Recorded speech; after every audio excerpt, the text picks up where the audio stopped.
ओम शांति। आज हम 23 अगस्त 2023 की बाबा की साकार मुरली सुनेंगे। बाबा कहते हैं, मीठे बच्चे, जिस माता पिता से तुम्हें बेहद का वर्षा मिलता है, उस माता पिता का हाथ कभी छोड़ना नहीं। पढ़ाई छोड़ी तो छोरा छोरी बन जाएंगे। प्रश्न है, खुशनसीब बच्चों का पुरुषार्थ क्या रहता, उनकी निशानी सुनाओ।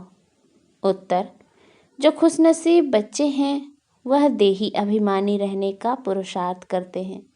जो सुनते हैं उसका औरों को दान देते हैं। वह शंख ध्वनि करने बिगर रह नहीं सकते। धारणा भी तब हो जब दान करें। खुशनसीब बच्चे दिन रात सेवा में फर्स्ट क्लास मेहनत करते हैं। कभी भी धर्मराज से डोंट केयर नहीं करते। सिर्फ अच्छा अच्छा खाया, अच्छा अच्छा पहना, सर्विस नहीं की, श्रीमत पर नहीं चले तो माया बहुत बुरी गति कर देती है।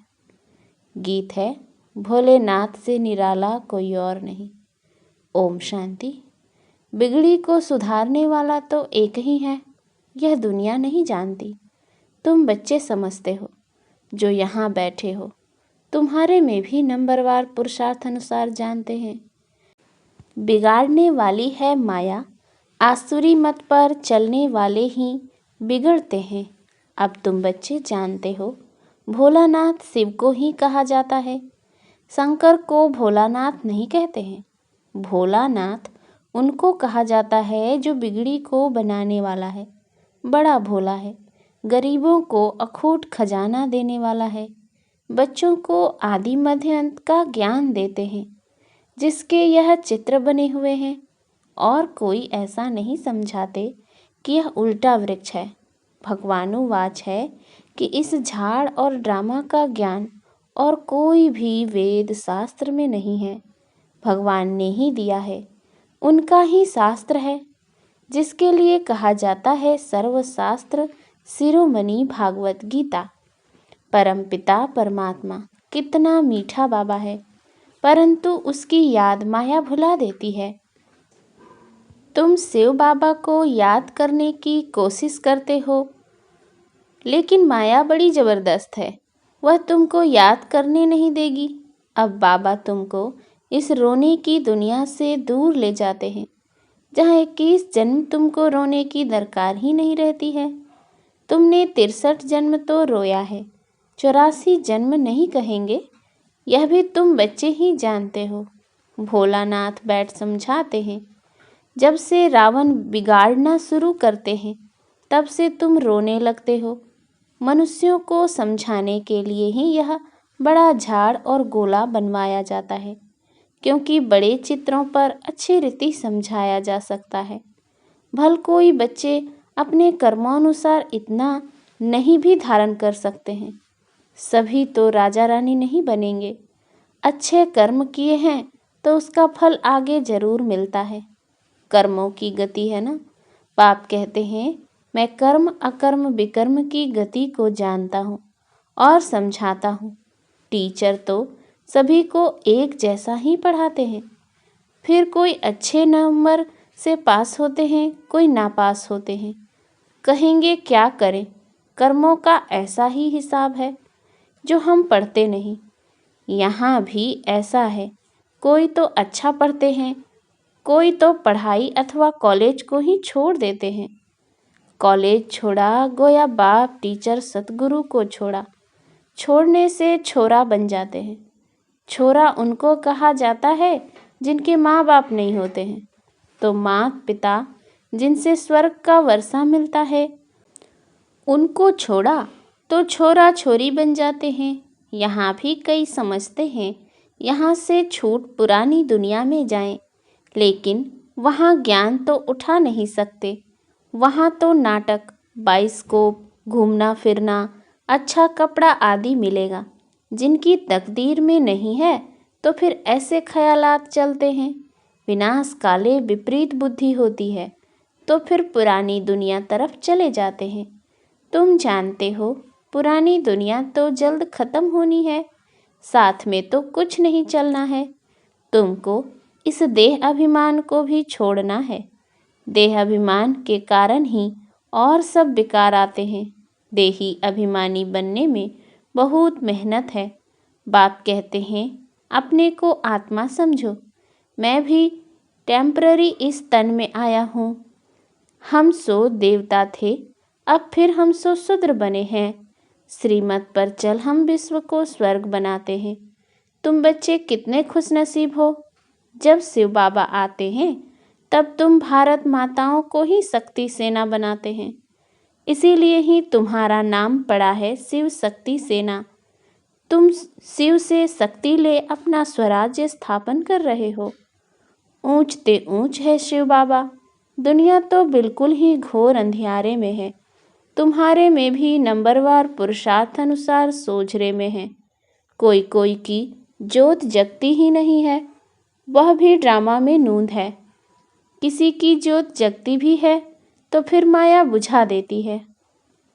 चलते चलते माया का तूफान लगने से फिर वैसे का वैसा बन जाते हैं। इस दुनिया में कोई तो बहुत साहूकार हैं, कोई 10 रुपया भी नहीं कमाते। कोई मनुष्यों को भोजन भी मुश्किल से मिलता है। खाने के लिए कितना पुकारते हैं। बाबा उन द्वारा विदेशों द्वारा सहायता करवा रहे हैं। यह मनुष्य तो नहीं जानते, यह भी ड्रामा में राज है। तुम जब बहुत दुखी होते हो तब बाप आते हैं।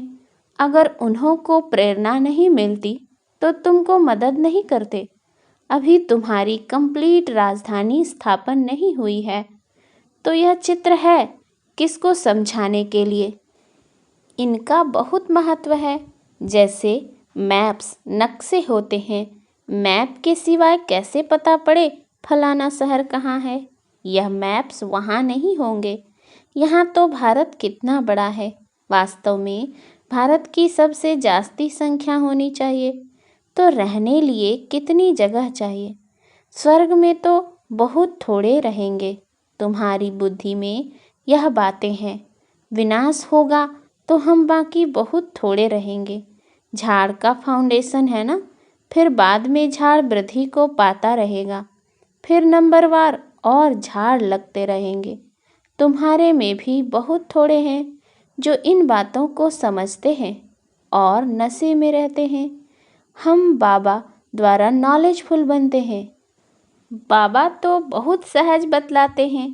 कहते हैं सिर्फ इस सृष्टि चक्र को ध्यान में रखो। सृष्टि चक्र और शंख। जो ज्ञान का शंख बजाने वाले नहीं होंगे तो उनको गीता सुनाने वाला ब्राह्मण कैसे कहेंगे। गीता सुनाने वाले भी नंबरवार होते हैं। जो अच्छे पक्के विद्वान होंगे उन्हों को नशा रहेगा। कितने हजारों मनुष्य बैठ सुनते हैं। तुम्हारी तो है नई बातें। कहते हैं इन्हों का ज्ञान न हिंदुओं का है न मुसलमानों का है, पता नहीं कहाँ से लाया है। फिर भी कई तो समझते हैं ना। भोलानाथ बाबा भक्तों का रक्षक भगवान पतित पावन आया है, उनको आना जरूर है। बाप कहते हैं मेरी यादगार के भी मंदिर हैं। मैं आया ही हूँ पतितों को पावन बनाने। यह तुम बच्चे जानते हो। बाबा आकर हमको 5000 वर्ष पहले समान समझा रहे हैं। तुम कहते हो बाबा हम भी 5000 वर्ष पहले आए थे, आपसे वर्षा लिया था। इतने ढेर बच्चे कहते हैं। इसमें अंधश्रद्धा की कोई बात ही नहीं। सभी कहते हैं बाबा हम आपके पोत्रे ब्रह्मा के बच्चे हैं। कोई से भी पूछो तो कहेंगे हाँ, शिव बाबा के बच्चे तो सब भाई भाई हैं। फिर साकार में ब्रह्मा की औलाद होने से बहन भाई ब्रह्मा कुमार कुमारी हो गए। तो यह बुद्धि में रहना चाहिए। हम ब्रह्मा के बच्चे ब्रह्मा कुमार कुमारियां ठहरे। इसमें विकार की कोई बात ही नहीं। एक ही कुल हो गया। प्रजापिता ब्रह्मा रचयिता है। जरूर यह प्रजा है ना। शिव बाबा आकर ब्रह्मा द्वारा बच्चे बनाते हैं तो जरूर सतयुग के पहले आए होंगे। जो ब्राह्मण फिर देवता बनते हैं वह जरूर पवित्र रहेंगे। जो पवित्र बनते हैं वह अपना राज्य भाग्य लेते हैं। शिव बाबा ब्रह्मा द्वारा यह रचना रच रहे हैं। तुम जानते हो, हम 5000 वर्ष पहले भी संगम पर थे, अब भी हैं, फिर हम देवता बनेंगे। सतयुग में व कलयुग में कोई ब्रह्मा कुमार कुमारियां नहीं होते हैं, संगम पर ही होते हैं। ब्रह्मा कुमार कुमारियां भाई बहन बनते हैं। यह पवित्र रहने की युक्ति है। जो पवित्र नहीं बनते वह तो विश्व का राज्य ले न सके। ब्राह्मण ही देवता बनने वाले हैं। बाप समझाते हैं, बच्चे पुरुषार्थ करके धारण करो और दूसरों को कराओ। जब देवता बनने लायक बन जाएंगे तब विनाश होगा। विनाश सामने खड़ा है। जो अच्छे सर्विसेबल बच्चे हैं उन्हों की बुद्धि में ठहरता है। दान नहीं करते तो बुद्धि में ठहरता ही नहीं है। कई ब्रह्मा कुमार कुमारियां अच्छी फर्स्ट क्लास मेहनत करते हैं, कोई सेकेंड कोई थर्ड क्लास करते हैं, तो मिलेगा भी ऐसा ही। सभी कहते हैं हमको फर्स्ट क्लास ब्रह्मा कुमारी भेजो। अब इतनी कहाँ से लाएंगे? यह भी शिव बाबा जानते हैं कि फर्स्ट क्लास कौन है। हर एक की अवस्था को जानते हैं। बहुत बच्चियां अच्छी सर्विस करती हैं। ब्राह्मणों, लौकिक ब्राह्मण को खाने का बहुत रहता है, जगह जगह धामा खाते रहते हैं। बच्चों में भी कोई कोई हैं, अच्छा भोजन ना मिले तो आराम ना आए, बाबा मम्मा का नाम बदनाम कर देते हैं। फिर समझाओ तो गुस्सा आ जाता है। कई धर्मराज को भी डोंट केयर करने वाले हैं, वह फिर आश्चर्यवत भागंती हो जाते हैं। माया ऐसी बुरी गति करा देती है जो श्रीमत पे नहीं चलते। फिर बेकार के लिए अबलाओं पर कितने अत्याचार करते हैं। अत्याचार भी अहो सौभाग्य है। बाप से वर्षा तो ले लेंगे ना। बहुतों पर अत्याचार होते हैं क्योंकि विष बिगर रह नहीं सकते। यह है दुर्गति की दुनिया। इसमें किसकी सदगति हो नहीं सकती। मृत्यु लोक और अमर लोक को कोई नहीं जानते। अमर लोक सतयुग में है। आदि मध्य अंत सुख दिखाते हैं। अमरनाथ ने पार्वती को कथा सुनाई। अब सूक्ष्म वतन में तो कथा सुनने की दरकार नहीं, तो यह कथाएं आदि कहाँ से आई? अमर कथा सुनाई, फिर सूक्ष्म वतन से कहाँ गए? कुछ भी पता नहीं। तो इन बातों को अच्छी रीति समझाना चाहिए। कथा सुनाने वाले तो बहुत हैं, पहले उन्हों की बात सुनकर फिर समझाना चाहिए। दशहरे पर बड़े बड़े आदमी रावण को देखने जाते हैं। सेंसिबल मनुष्य समझेंगे कि बंदर कैसे राम को सहायता करेंगे। कुछ भी नहीं समझते। इस समय तो देश नेशन से लड़ते रहते हैं। एक क्राइस्ट के बच्चे आपस में लड़ते हैं। बाप कहते हैं यह भी ड्रामा की भावी है। ड्रामा का मालूम पड़ा है तब तो तुम अब पुरुषार्थ करते हो। जानते हो अब खेल पूरा होता है। बाबा से वर्षा लेना है। यह ड्रामा का राज और कोई की बुद्धि में नहीं है। बाबा ने आकर सब राज समझाए हैं। पढ़ाने वाला पतित पावन वह बाप है। बलिहारी उनकी है। माया नीच बनाती है। ऊंचते ऊंच बाप ही आकर ऊंच बनाते हैं।